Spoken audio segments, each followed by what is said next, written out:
Cleveland wasn't destroyed. No war, no disaster, no single moment you can point to and say, that's when it ended. And yet, half the city is gone. Not abandoned overnight, not erased, just slowly removed from itself. So the real question isn't what happened to Cleveland. It's this: how does a city lose half its people without ever collapsing?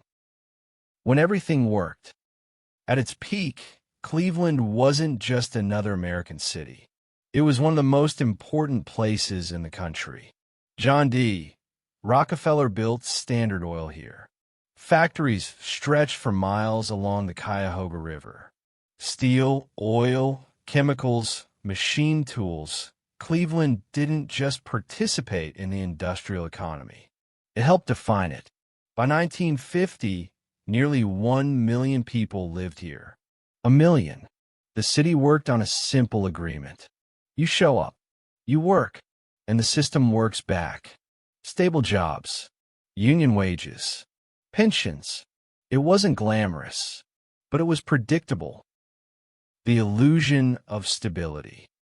And predictability creates a dangerous illusion that nothing fundamental needs to change. Because Cleveland didn't collapse. It drifted. The shift no one noticed. In the 1950s and 60s, something subtle began to shift. Factories didn't disappear. They just stopped growing inside the city. Land was cheaper outside. Highways made transport easier. Workers could commute. So new investment didn't leave dramatically. It just went somewhere else. And then the workers followed. When people started leaving, at the same time, another force was reshaping the city. Suburbs.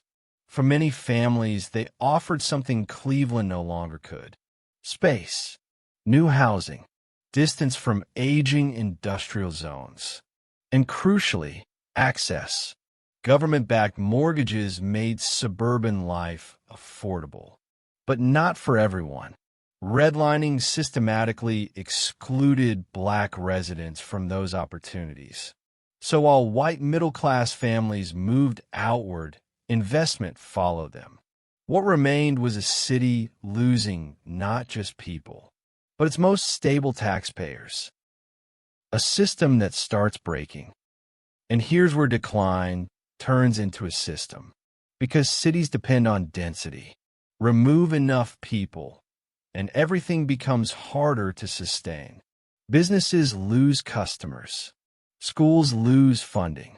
Infrastructure costs rise per resident. It's not just population loss. It's structural imbalance. Cleveland wasn't just shrinking. It was becoming inefficient. The river that caught fire. But none of this felt like a collapse. There was no single moment. Until, suddenly, there was an image the entire country couldn't ignore. In 1969, the Cuyahoga River caught fire. Not metaphorically, literally. Decades of industrial waste, oil, chemicals, debris, had built up so thick on the surface that a spark ignited it. Flames on water. That image spread across the country. And overnight, Cleveland became something else. Not an industrial powerhouse. A warning. When industry stopped. Here's the part most people miss. The fire didn't cause Cleveland's decline. It revealed it. Then came the 1970s. And this time, the pressure wasn't subtle. It was global. Steel production shifted overseas. Automation reduced the need for labor.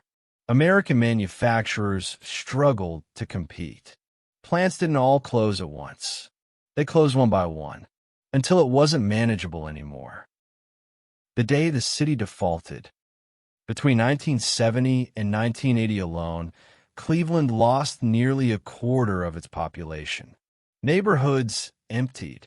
Storefronts went dark. And then, in 1978, Cleveland defaulted on its debt. The first major American city to do so since the Great Depression. The city owed $14 million.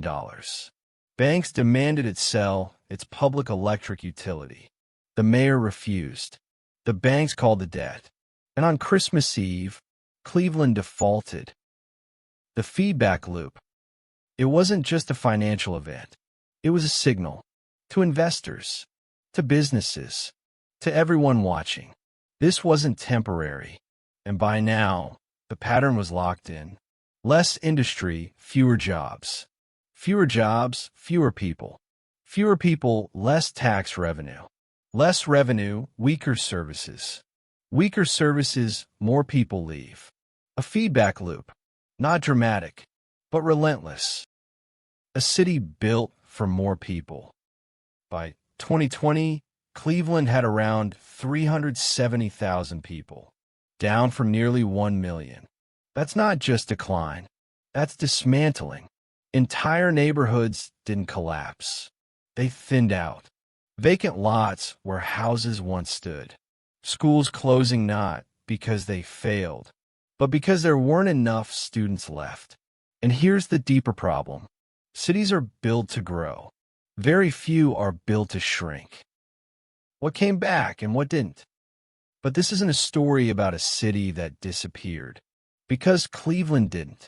It adapted, just not evenly. Healthcare became a new foundation. The Cleveland Clinic grew into one of the most respected medical institutions in the world.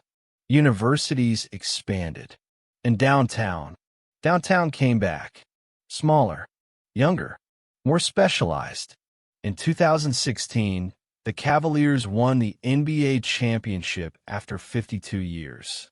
And for one night, Cleveland felt like itself again. But feelings aren't economies. Drive 15 minutes from that downtown, and the story changes completely. Vacant lots, closed schools, neighborhoods that never saw any of the recovery. The divide follows the same lines redlining drew decades earlier. Cleveland didn't rebuild what it lost. It built something new next to what was left behind, and called it progress. The real question. Most people think collapse looks dramatic, sudden, obvious. But Cleveland shows something else, that a city doesn't need a single breaking point to fall apart.